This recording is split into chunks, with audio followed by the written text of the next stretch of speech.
As rochas gigantes da chapada pareciam adormecidas havia milênios, imóveis como sentinelas de pedra que guardavam segredos demais. Mas, naquela madrugada silenciosa, algo aconteceu que nenhum deles conseguiu explicar. A água do riacho começou a tremer. Primeiro, como se uma brisa leve a tocasse, depois como se estivesse sendo puxada por uma mão invisível. E, diante dos olhos de 5 exploradores brasileiros, a corrente subiu pelas pedras, escalando os degraus naturais da formação rochosa, fluindo para cima como se obedecesse a uma força completamente desconhecida. O grupo ficou paralisado, ambos sem encontrar qualquer lógica naquilo. A água subia, e enquanto subia, o ar mudou. Uma corrente quente soprou das fendas escuras abaixo da rocha, trazendo consigo um som profundo, um bater de asas lento, pesado, ecoando lá dentro. Não era vento, não era água, era algo vivo, algo grande, algo que parecia ter despertado naquele instante. Eles não sabiam ainda, mas aquela expedição estava prestes a revelar um animal que nunca havia sido catalogado. Uma criatura alada que dominava as correntes subterrâneas como um predador invisível. E o que eles encontraram dentro daquela caverna mudaria suas vidas para sempre. Antes de continuar essa história impressionante, já deixa o seu like, se inscreve no canal e ativa o sininho, porque isso aqui é apenas o início. O que esses exploradores descobriram depois você não vai acreditar. Tudo começou 3 semanas antes daquele momento na madrugada.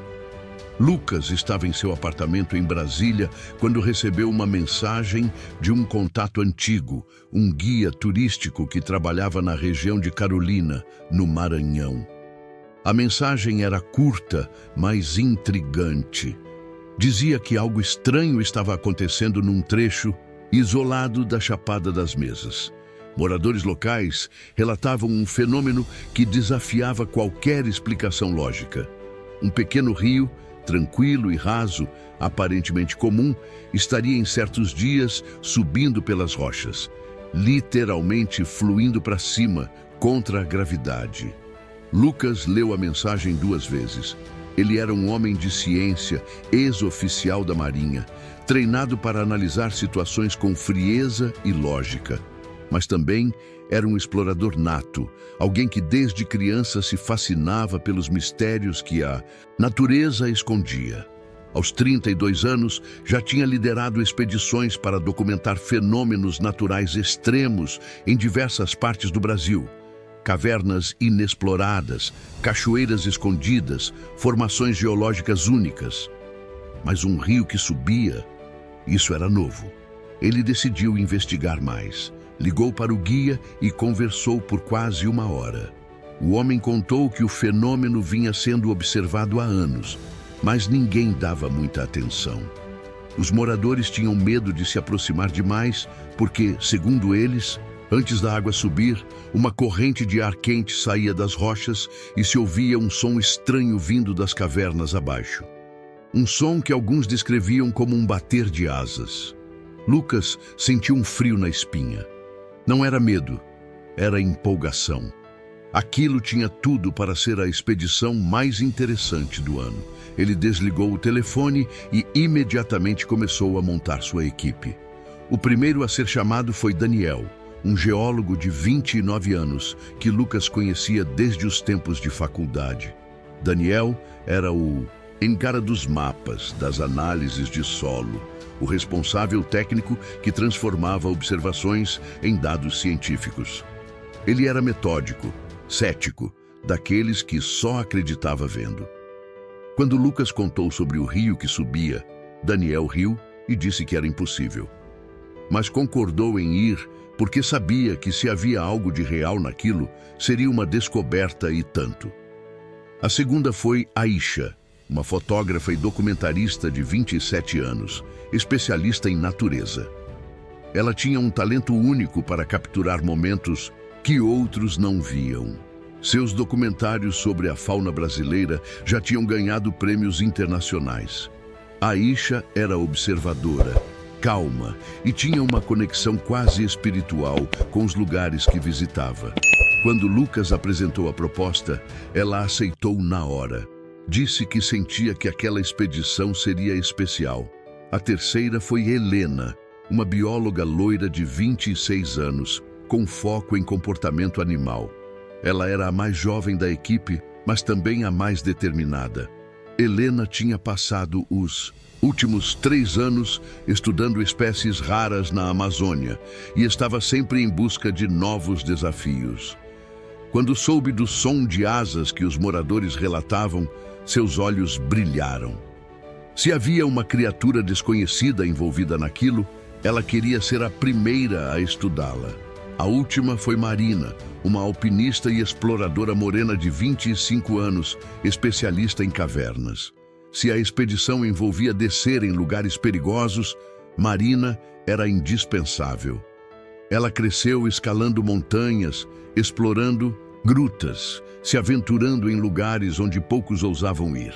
Era corajosa, ágil e tinha um instinto apurado para situações de risco.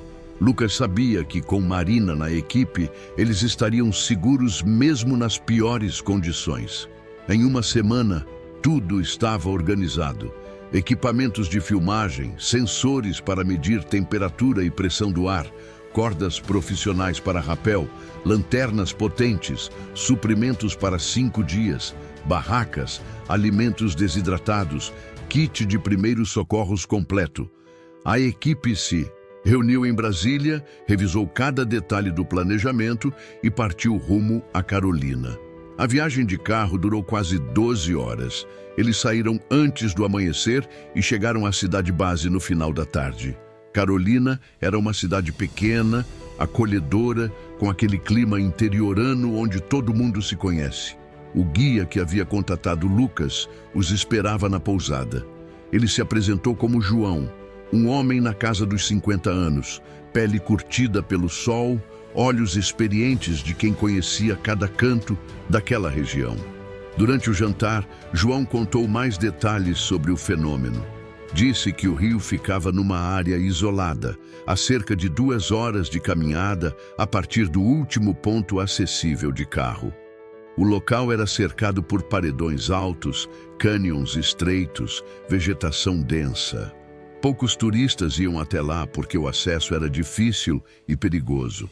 Mas os moradores que viviam nas proximidades conheciam bem o lugar e evitavam se aproximar quando o fenômeno acontecia.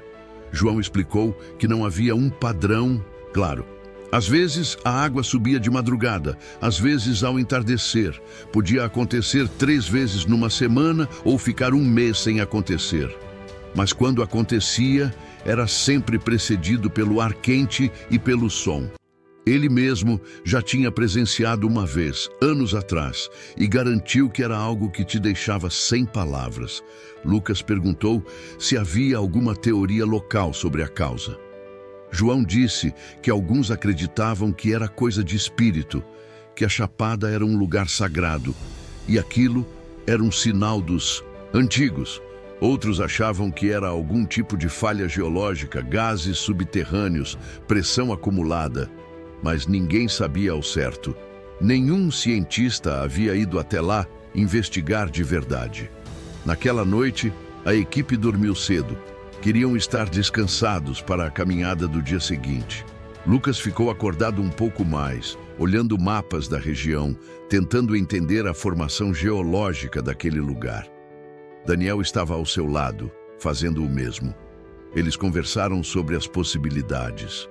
Poderia ser um fenômeno de pressão atmosférica? Algum tipo de sifão natural? Gases quentes empurrando a água para cima? As hipóteses eram muitas, mas nenhuma explicava completamente o que os moradores descreviam. No dia seguinte, acordaram com o sol nascendo. Tomaram um café reforçado, conferiram os equipamentos pela última vez e partiram com João como guia. A caminhada começou tranquila, por uma trilha bem marcada que cortava a vegetação típica do cerrado. O calor era intenso, mesmo de manhã cedo. O sol batia forte nas costas e em pouco tempo todos estavam suados. Depois de 1 hora, a trilha começou a ficar mais íngreme. Eles entraram numa área de rochas, onde era preciso escalar pequenos trechos e ter cuidado com pedras soltas. Marina ia na frente, testando os apoios, indicando o melhor caminho. Aisha filmava tudo, capturando a beleza selvagem daquele lugar. Helena observava atenta cada detalhe da vegetação, anotando espécies de plantas que identificava. Daniel parava de vez em quando para examinar formações rochosas, martelar pedras, coletar amostras. Após mais 1 hora de caminhada, eles chegaram a um ponto onde o terreno se abria. À frente, um vale estreito se estendia entre 2 paredões gigantescos de pedra avermelhada. No fundo do vale, era possível ouvir o som de água corrente. João apontou para baixo e disse que era ali. Eles desceram com cuidado até o fundo do vale. E então viram um riacho pequeno, cristalino, correndo mansamente entre as pedras. Parecia tão normal, tão comum, que era difícil imaginar que algo extraordinário acontecia ali. As margens eram cobertas por vegetação baixa, musgos, pequenas flores silvestres. O som da água tinha algo de hipnotizante, um ritmo constante que preenchia o silêncio daquele lugar isolado. Lucas se aproximou da margem e agachou, colocando a mão na água. Estava fria, limpa, refrescante. Ele olhou para cima, seguindo o curso do riacho. Vinha de uma pequena queda d'água a uns 50 metros dali. Olhou para baixo e viu que o riacho seguia serpenteando entre as pedras até desaparecer numa fenda na rocha. Daniel começou a montar os equipamentos de medição. Colocou sensores de temperatura na água e no ar, medidores de pressão atmosférica, gravadores de som.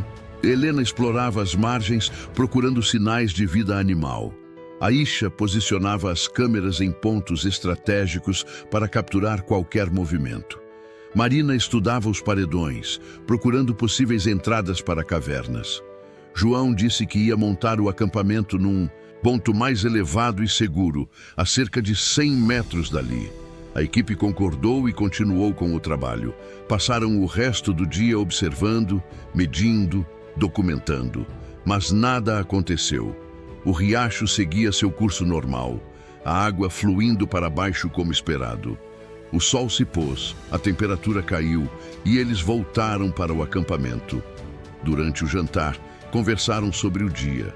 Daniel admitiu que estava começando a achar que era tudo uma lenda local, que talvez os moradores tivessem exagerado ou confundido algum fenômeno natural comum. Helena discordou, disse que tinha encontrado marcas estranhas nas rochas próximas ao riacho, como arranhões profundos e regulares, algo que não parecia natural. Marina comentou que havia várias aberturas nas paredes do cânion, possíveis entradas para um sistema de cavernas complexo. Lucas pediu paciência. Disse que tinham 5 dias e que precisavam observar com atenção. Fenômenos naturais raros não acontecem no momento que a gente quer. É preciso esperar. Aisha concordou e sugeriu que mantivessem as câmeras ligadas durante a noite.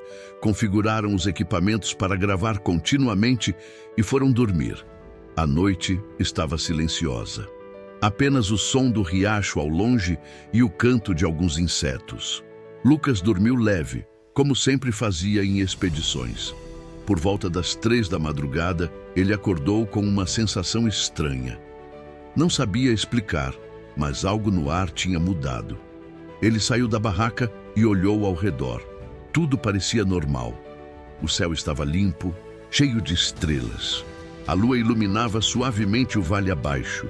Então ele sentiu uma leve vibração no solo, quase imperceptível, mas estava lá. Lucas colocou a mão no chão e confirmou. O solo estava vibrando. Ele imediatamente acordou os outros.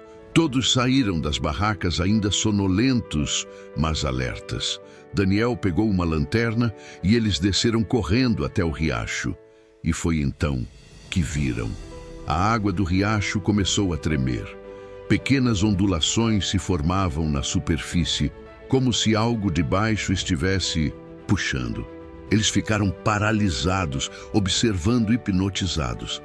Aisha levantou a câmera e começou a gravar. Helena segurou o braço de Marina, os olhos arregalados. A água começou a mudar de direção. Devagar, quase imperceptivelmente no início. A corrente que antes fluía para baixo começou a hesitar, a se acumular em certos pontos. E então, diante dos olhos de todos, a água começou a subir pelas pedras. Não era um jato, não era um respingo, era um fluxo contínuo, suave, como se a água tivesse decidido que aquele era o caminho certo. Ela escalava os degraus naturais da formação rochosa, fluindo para cima, desafiando a gravidade. Ninguém falava, ninguém conseguia. Era impossível, mas estava acontecendo bem ali, a poucos metros deles. Daniel checou os sensores freneticamente. A pressão atmosférica estava normal. A temperatura da água não tinha mudado. Não havia vento. Não havia nada que explicasse aquilo. E então o ar mudou. Uma corrente quente começou a sair das fendas escuras abaixo das rochas. Não era um calor suave, era intenso, quase sufocante. Junto com o calor veio o som, um bater de asas profundo, lento, pesado, ecoando das profundezas. O som reverberava pelas paredes do cânion, criando um efeito fantasmagórico. Lucas sentiu o coração acelerar. Aquilo não era vento, não era água, era algo vivo. Helena recuou instintivamente, procurando uma posição mais segura. Marina apontou para uma das fendas maiores na base do paredão. Ar quente estava saindo de lá com força, distorcendo a visão, como acontece no asfalto quente. O som de asas ficou mais intenso. E então, por um breve momento, algo passou pela abertura da caverna. Uma sombra enorme, rápida demais para ser vista com clareza, mas grande o suficiente para bloquear completamente a luz da lua que entrava pela fenda. Aisha quase derrubou a câmera. Daniel segurou o braço de Lucas. A água continuou subindo por mais alguns minutos, alcançando uma altura de quase 3 metros na formação rochosa, antes de começar a descer novamente. O ar quente cessou gradualmente.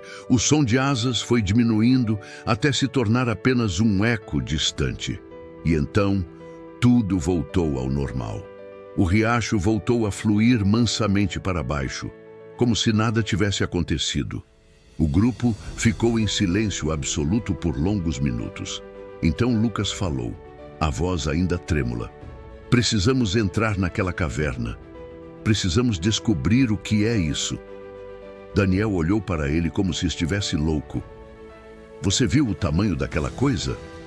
Seja lá o que for, é enorme e está lá embaixo. Helena respirou fundo e concordou com Lucas. Se há uma criatura desconhecida ali, não podemos simplesmente ir embora sem investigar. Isso pode ser a descoberta do século.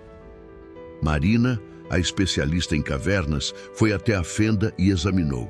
Disse que era acessível, que dava para descer com cordas, mas que precisariam de cuidado extremo.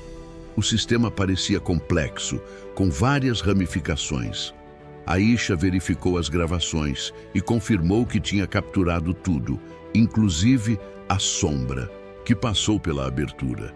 A imagem não era clara, mas mostrava algo definitivamente grande e alado.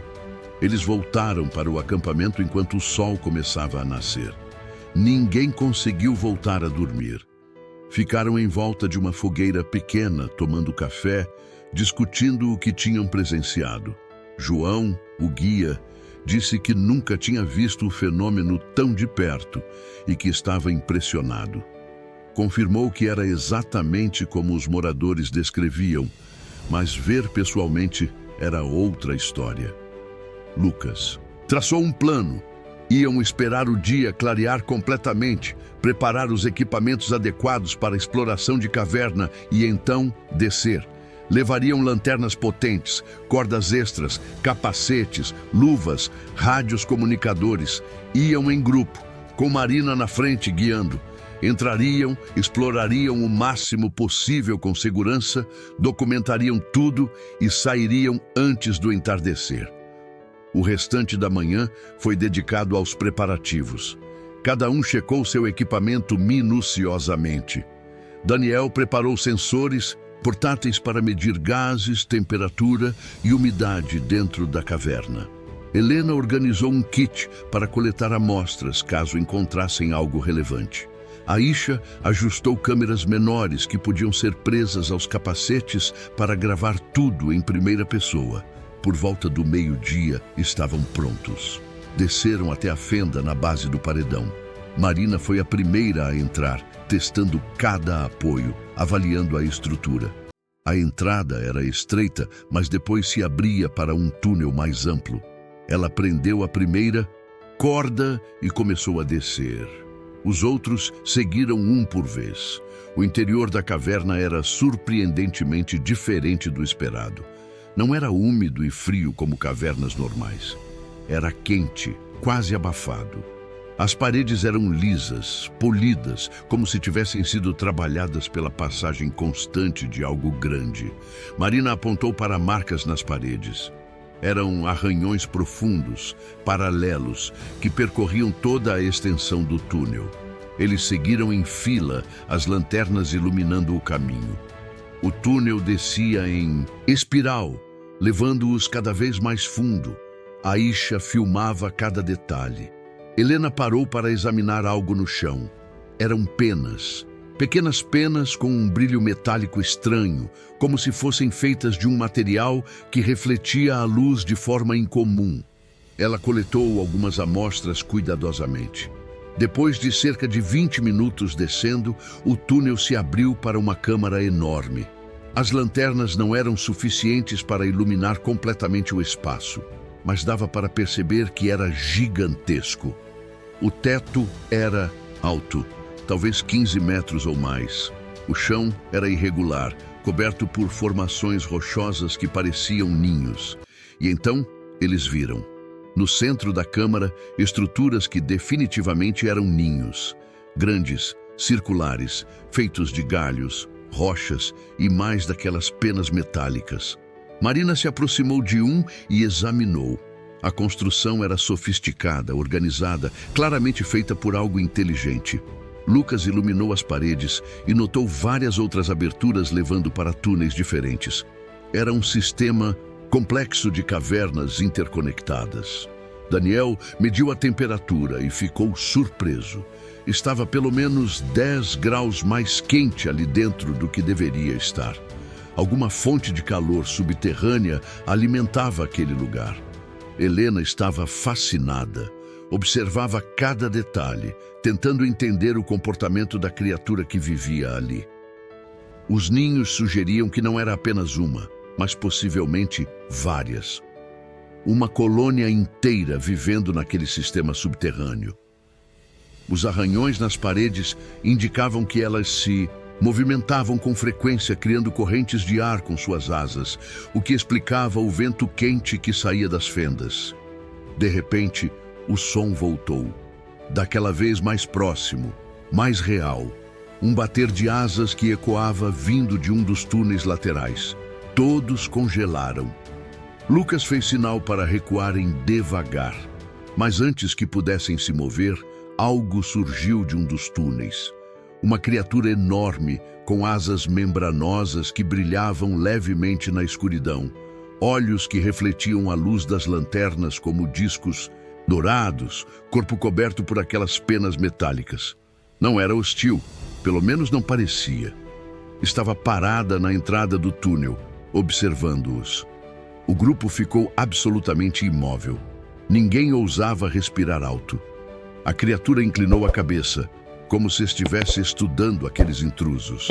Suas asas se abriram parcialmente, revelando uma envergadura impressionante, facilmente 5 metros ou mais. Aisha, com as mãos tremendo, conseguiu manter a câmera firme e gravar. Aquilo era histórico. Uma espécie completamente desconhecida, vivendo em um ecossistema subterrâneo na Chapada das Mesas. Helena conseguiu sussurrar baixinho para ninguém fazer movimentos bruscos, para não assustar ou ameaçar a criatura. A criatura deu alguns passos para frente, suas garras fazendo um som metálico contra a rocha. Ela cheirou o ar, as narinas dilatando. Lucas percebeu que ela estava tentando identificá-los, entender se eram uma ameaça. Ele fez sinal para todos recuarem muito devagar, mantendo contato visual com a criatura sem demonstrar medo ou agressividade. Então, de outro túnel, outra criatura surgiu. E outra. Em poucos segundos, havia pelo menos 5 delas na câmara. Elas se comunicavam entre si através de sons baixos, quase infrassonoros, que faziam o peito vibrar. O grupo estava cercado. Marina avaliou rapidamente a situação e apontou discretamente para o túnel por onde tinham vindo. Era a única saída, mas para chegar lá, teriam que passar perto de uma das criaturas. Lucas concordou com um aceno. Não havia escolha. Eles começaram a se mover lentamente, em grupo compacto, mantendo as lanternas baixas para não irritar os animais. As criaturas os observavam, mas não atacavam. Pareciam mais curiosas do que ameaçadoras. Uma delas se aproximou de Helena, farejando-a. Ela segurou o fôlego, o coração disparado. A criatura roçou levemente a asa nela, como se testando a textura, e então se afastou. Conseguiram chegar à entrada do túnel de saída. Marina foi na frente novamente, subindo a corda o mais rápido que podia, sem fazer movimentos bruscos. Os outros seguiram. Daniel quase escorregou a meio caminho, mas conseguiu se segurar. Aisha subiu com a câmera ainda gravando, capturando imagens das criaturas que continuavam observando lá embaixo. Quando finalmente emergiram para a luz do dia, todos caíram de joelhos, exaustos e em choque. Ficaram ali por longos minutos, processando o que tinha acontecido. Então, começaram a falar todos ao mesmo tempo, empolgados, assustados e incrédulos. Eles tinham encontrado uma espécie completamente nova. Uma criatura alada gigante que vivia em cavernas subterrâneas, que usava correntes de ar quente para criar o fenômeno da água subindo. O calor das cavernas criava diferenças de pressão que puxavam a água para cima em determinados momentos. As criaturas provavelmente usavam essas correntes para se mover entre as cavernas, planando nos túneis aquecidos. Passaram o resto do dia no acampamento, revisando todas as gravações, todas as fotos, todas as amostras coletadas. O material que tinham era extraordinário. Imagens claras das criaturas, penas para análise, medições do ambiente, tudo documentado cientificamente. Lucas ligou para alguns contatos na comunidade científica, relatando a descoberta. A reação foi de incredulidade no início, mas quando ele enviou algumas fotos preliminares, a empolgação foi geral. Aquilo era real. Aquilo ia mudar tudo o que se sabia sobre a fauna brasileira. Nos dias seguintes, a equipe continuou observando de longe, sem voltar para dentro das cavernas. Não queriam perturbar mais os animais. Conseguiram capturar mais imagens das criaturas saindo à noite para caçar, voltando ao amanhecer. Documentaram o comportamento, os padrões de movimento, os horários em que o fenômeno da água acontecia. Quando os 5 dias terminaram e era hora de voltar, todos estavam mudados. Aquela expedição não era mais apenas uma investigação de um fenômeno estranho. Era a descoberta mais importante de suas vidas. Eles tinham encontrado algo que ninguém sabia que existia, escondido no coração da Chapada das Mesas. A volta para a cidade foi silenciosa, cada um perdido em seus próprios pensamentos sobre tudo o que tinha acontecido. João, o guia, estava maravilhado e disse que agora entendia por que seus ancestrais consideravam aquele lugar sagrado. Havia realmente algo especial ali. De volta a Brasília, a equipe passou semanas organizando todo o material, escrevendo relatórios, contactando instituições científicas. A Descoberta foi oficialmente anunciada 3 meses depois, causando sensação mundial. Cientistas de vários países pediram permissão para estudar as criaturas. O governo brasileiro criou uma área de proteção ambiental ao redor do local para garantir que os animais não fossem perturbados. A criatura recebeu um nome científico oficial, mas ficou popularmente conhecida como dragão da Chapada. Estudos posteriores revelaram que elas se alimentavam de peixes subterrâneos e pequenos mamíferos, que aninhavam apenas uma vez por ano, e que a população era pequena, talvez apenas uma dúzia de indivíduos, o que tornava a espécie extremamente vulnerável. Lucas, Daniel, Aisha, Helena e Marina se tornaram referências em suas áreas. Deram palestras, publicaram livros, continuaram pesquisando a espécie descoberta. Mas todos concordavam que nada se compararia àquele momento na madrugada em que viram pela primeira vez a água desafiar a gravidade e ouviram o som daquelas asas gigantescas ecoando das profundezas da terra. A história deles provou que ainda há mistérios enormes esperando para serem descobertos, mesmo em lugares que achamos conhecer bem. O Brasil é um país de dimensões continentais, com ecossistemas que ainda não foram completamente explorados. E quem sabe quantas outras criaturas incríveis estão escondidas por aí, esperando que alguém corajoso o suficiente as encontre. E aí, o que você achou dessa história? Você acredita que ainda existem animais desconhecidos escondidos na natureza? Comenta aqui embaixo contando de que cidade, estado e país você está assistindo esse vídeo. Eu leio todos os comentários e adoro saber de onde vocês são. E se você gostou dessa história incrível, não esquece de deixar aquele like maroto, se inscrever no canal Horizonte Selvagem e ativar o sininho para não perder nenhuma aventura.